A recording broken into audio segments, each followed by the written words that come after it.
मोरे में जीअं सिंध मुतहदा महाज़ जस्मनि जे रैली जे मथां जेको तशद्दुद कयो वियो आहे ऐं उन्हनि जे मथां जेको आहे सो जेको रियासती बरबरियत जो मुज़ाहिरो कयो वियो आहे ऐं सभई कारकुननि जे मथां जेके आहिनि से हुननि केस दाख़िल कया आहिनि ऐं सिंध जे क़ौमी कारकुननि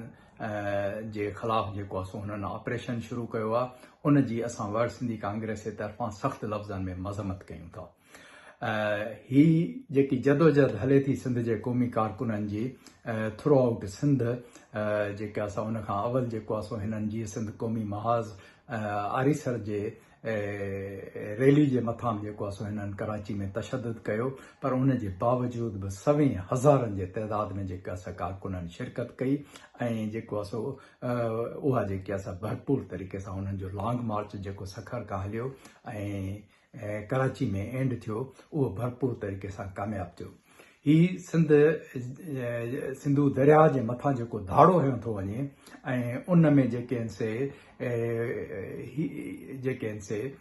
वर्दी पोश जेके आहिनि से हुननि जा आका उहे जेके आहिनि से शामिल आहिनि ऐं उन्हनि सां गॾु जेके आहिनि से देसी दलाल जेके आहिनि से ज़रदारी टोलो ऐं उन जी जेकी असां सिंध गवर्नमेंट बि जेको आहे सो उन्हनि जी वंगार वहंदे जेको आहे सो को हया को शर्म महसूसु नथी करे ऐं उहे जेके आहिनि से उन्हनि जी दलाली कंदे जेको आहे सो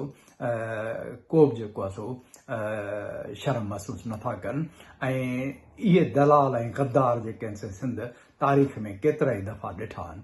इहे जेके आहिनि से चनेसर जेके आहिनि से सिंध जेके आहिनि से केतिरा ई दफ़ा ॾिठा आहिनि। ही भली उन्हनि जी दलाली कनि भली उन्हनि जी वंगार वहनि भली उन्हनि जी जेके आहिनि से चापलूसियूं कनि पंहिंजे हक़ीर ऐं ख़सीस मफ़ादनि लाइ सिंध जे क़ौमी मफ़ादनि खे जेके आहिनि से क़ुर्बान करण लाइ जेके आहिनि से तयारु आहिनि। इन्हनि दलालनि इन्हनि खे जेको आहे सो सम्झणु खपे त सुभाणे जेके आहिनि से तव्हांजा घर बि जेके आहिनि से सलामत कोन रहंदा छाकाणि त तव्हां जेके आहिनि से दलाली कयो था त अॼु जेके आहिनि से हुननि जो टारगेट जेको आहे सो सिंध जा क़ौमी कारकुन आहिनि सिंध जा क़ौमी वर्कर आहिनि सिंध जा जेके आहिनि से सिंध सां प्यारु कंदड़ माण्हू आहिनि पर तारीख़ इहो साबित कयो आहे त जॾहिं जेके आहिनि से हू दूधनि खे मारनि था त पोइ चनेसरनि जो अशर बि जेको आहे सो को तारीख़ में जेको आहे सो चङो कोन थो थिए। त हिननि गद्दारनि खे इहा ॻाल्हि सम्झणु खपे त अॼु जेके आहिनि से सिंध जे क़ौमी कारकुननि ते जेके आहिनि से हू तशद्दुद कराइनि था हू अटैक कराइनि था हू बेइंतिहा जेको आहे सो ऑपरेशन कराइनि था ऐं उन में जेके आहिनि से हू दलाली कंदे जेको आहे सो को हया ऐं शर्म महसूसु नथा कनि त सुभाणे जेको आहे सो चनेसर वांगुरु जेको आहे सो तव्हांजो अशर बि जेको आहे सो उन खां वधीक जेको आहे सो ख़राबु थींदो ऐं उहो थियणो आहे। सिंध जा क़ौमी कारकुन सिंध सां बेइंतिहा जेके आहिनि से प्यार ऐं मोहबत कंदे जेके आहिनि से हू जेके से पंहिंजी जदोजहद जारी ऐं सारी रखियो अचनि त ही केनालनि जे ख़िलाफ़ जेकी जदोजहद आहे उहा जेके असां न सिर्फ़ु सिंध जे अंदरि पर सॼी दुनिया में जेके असां उहा पंहिंजो ज़ोर पकड़ींदी थी वञे ऐं इहे जेके आहिनि से धाड़ा जेके आहिनि से हिननि खे फॿंदा कोन ऐं जेके आहिनि से सिंधी माण्हू जेके आहिनि से अॻु बि हुननि डैमनि जे ख़िलाफ़ कालाबाग डैम जे ख़िलाफ़ जेका जदोजहद कई आहे अॼु जेके आहिनि से केनालनि जे ख़िलाफ़ जदोजहद आहे पंहिंजे दरिया खे बचाइण लाइ जंहिं दरिया सां जेको आहे सो सिंध जो वजूद वाबस्तु आहे उन दरिया ते जेके आहिनि से मेरी नज़र जेके असां दुश्मन जी जेके असां केतिरनि सालनि खां वठी जेके असां जारी ऐं सारी रहे थी पई ऐं सिंध जे वजूद खे हू मिसारण लाइ जेके आहिनि से पंहिंजूं हिकमत अमलियूं पंहिंजूं साज़िशूं पंहिंजूं जेके आहिनि से उहे जेके आहिनि से साज़िशूं जेके आहिनि से बरक़रार रखियो था अचनि पर सिंध जेके असां हरू भरू जेके असां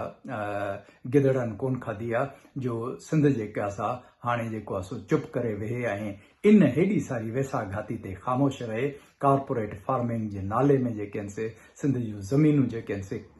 कब्ज़ो कनि था सिंध जे दरिया ते कब्ज़ो कनि था ऐं जेके आहिनि से सिंध जूं जेके लैंड ग्रैबिंग जेकी थिए थी पई उहा रेज़िडेंशियल हुजे फौजी छावणियुनि जे लाइ हुजे या कॉर्पोरेट फार्मिंग जे नाले सां सिंध जे एग्रीकल्चर ज़मीनुनि ते धाड़ो हुजे ऐं हाणे त जेको आहे सो सिंध जे दरिया ते जेको धाड़ो हयो थो वञे उहा जेके आहिनि से सिंधी माण्हू जेके आहिनि से बर्दाश्त कोन कंदा ऐं हिननि गद्दारनि खे बि जेको आहे सो इहा ॻाल्हि सम्झणु खपे त सिंधी माण्हुनि सां बीहनि सिंध सां बीहनि न त जेको आहे सो तव्हांजो हशर बि जेको आहे सो